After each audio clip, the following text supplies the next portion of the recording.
there. Makes sense. Moving to Bitcoin, prior to the call, we took a look. I think trading right around 72,000 as of Monday afternoon, evening, depending on where you're at. Thing number 3, Bitcoin bears revise their selective memory again.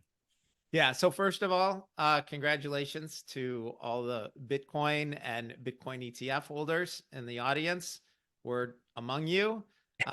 We've Deep Knowledge Investing has been long Bitcoin in size since 2020 when it was 15,000. We were buying GBTC a year and a half ago at 14 and a half. We were buying it less than a year ago, but 9 months ago at 18. That closed today around 65. So phenomenal. Today we hit an all-time record above 72,000. Absolutely fantastic. But we're going to talk about the key point that we made last week, which is, listen, I understand why people are bears on Bitcoin. I get it. They don't understand it. They don't trust it. They say it's not backed by anything. I don't agree with that, but I understand why they think it.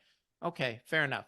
But what we saw when the ETFs were approved and Bitcoin fell about 10%, these people were crowing on Twitter, on X, see, we told you it's priced in, it's going to zero, you suck, you're terrible. Can I say that on YouTube? Yeah, we All can right. say anything. All I right, think great. most anything. All right, well, whatever. They were super negative and they were crowing. We won this one. You guys are a bunch of idiots.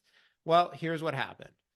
Bitcoin then over the next few weeks ran from then 40,000 up to about 65,000. It's a 72% run. Okay. If you were right on short-term results, then you're wrong on short-term results. If you declare victory on a 16% peak to trough drawdown, then take the L, take the loss when it runs up 72%. We saw the same thing again last week. Bitcoin, at some point last week, it fell 10% in a day. The bears were out celebrating, saying, we're right. You guys suck. You're idiots. Okay, great. But guess what happened? It rose 13%.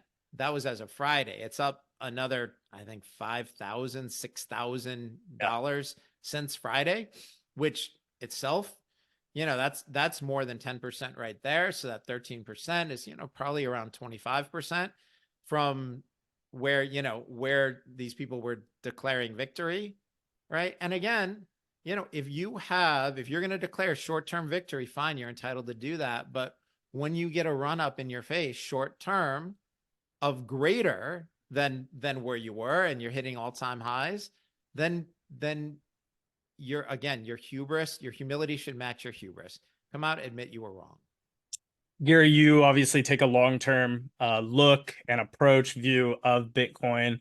I know in my circles talking about, okay, taking some Bitcoin off the table now. What would you say to individuals that are trying to get money out of Bitcoin, or if they are doing it? Obviously, a lot of personal decisions go into that, but just your perspective on what you're doing. And I believe it's holding regardless of what Bitcoin's doing over the next short-term period. Yeah, I'm going to give you my view and put, the usual disclaimer in here. This is not financial advice, right? I'm telling you guys what I think, what I'm doing with my money. You make your own decisions, right? The people listening to this are smart people, right? You're welcome to do what I'm doing. You're welcome to disagree. Put it in the comments. Let me know, right? You agree, you disagree. Just tell me why. I'm interested. Here's my view on this. This is my personal view. It's not financial advice. I think it's silly to have a short-term price target on Bitcoin. I think, it's a volatile asset, whether it runs up or down 10%, 20%. I don't think that means a whole lot. So I don't know what the dollar price of Bitcoin is going to be in a week, a month, a year. Here's what I do know. I do know the purchasing power of the dollar goes down every year. And people will say, no, the dollar is strong. Those are foreign exchange traders. The dollar is strong against the euro, against the pound, against the yen. But if you're an American and you want to buy groceries or fill up your car with gas or pay your rent or, go have an experience, go to a concert, go to a sporting event, prices are up huge. And as Congress continues to run up massive debt, approaching $3 trillion a year right now, every 100 days, we're adding another $1 trillion of debt. Yeah. That there's your purchasing power disappearing. So here's the thing. the last time Bitcoin fell from about 65,000 to 15,000, I didn't panic. I didn't go crazy. I just bought more of it, right? Just calm. I bought more. If that happens again, I'm not selling. I'm not panicking. That's, whatever. Now, if and when Bitcoin crosses 100,000, right, goes through the roof, up another 50% from here, I will not be crowing. I'm not going to be criticizing the people who didn't buy it. I understand, it takes a while for people to get accustomed to a new idea, for something that's different. I spent a few years learning about Bitcoin before I took the plunge and bought it. I understand not understanding it. I have grace for those people. And so look, if you're listening to this and you don't own Bitcoin and Bitcoin crosses 100,000, I don't think you're stupid. I don't think you're an idiot. I don't think you're wrong. I also don't think it'll be too late to get involved then.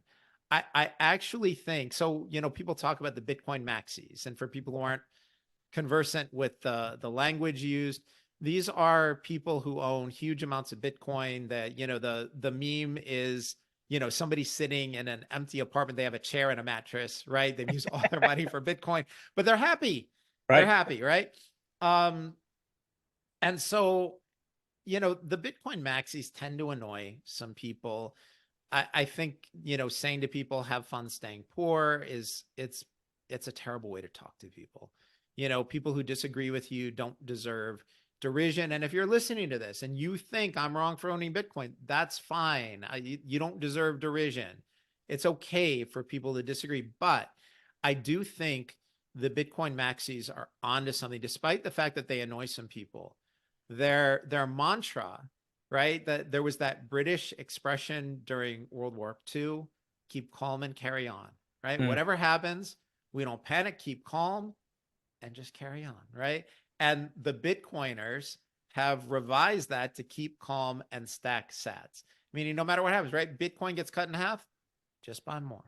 Bitcoin gets cut by 80%, keep calm, buy more, right? And a dollar cost average.